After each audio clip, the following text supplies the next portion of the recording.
च्या DPTCच्या मीटिंगमध्ये परत 2 मुद्दे आणखीन अतिशय चांगल्या पद्धतीने आपण घेतोय।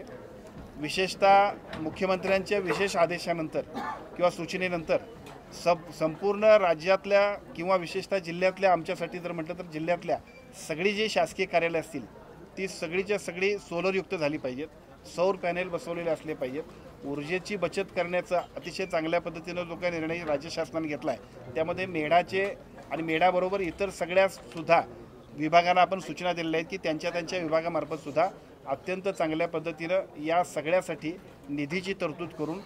जिल्ह्यातल्या सर्व शासकीय कार्यालयाला सोलरनं युक्त करायचं अशा पद्धतीचा एक निर्णय घेतला आहे। आमच्या सहपालकमंत्री सन्माननीय माधुरीताई मिसाळ यांच्याकडे समाज कल्याण हा महत्त्वाचा असा खाता आहे की ज्याच्याकडे महाप्रीत ही एक अतिशय महत्त्वाची महामंडळ आहे आणि महाप्रीतच्या वतीनं सुद्धा याच्यासाठी विशेष अशा पद्धतीची निधी उपलब्ध करून देण्यामध्ये सहपालकमंत्र्यांनी पुढाकार घेतल्यामुळं जिल्ह्यातल्या संपूर्ण सगळे जे काय सोलरचं काम आहे ते अत्यंत चांगल्या पद्धतीने होईल। आपल्याला विजेच्या जे काही एकूण खर्च होतोय त्या सगळ्या लाईट बिलाचा अतिशय चांगल्या पद्धतीने बचत होणं आणि सोलरचं जे काय धोरण राज्यस्तरामध्ये मुख्यमंत्र्यांनी अतिशय चांगल्या पद्धतीने अवलंबलं आहे त्याचाही अतिशय चांगल्या पद्धतीचा लाभ आपल्या कोल्हापूर जिल्ह्याला करण्यामध्ये आजच्या DPTCच्या बैठकीमध्ये आपण सगळ्यांनी निर्णय घेतलेला आहे।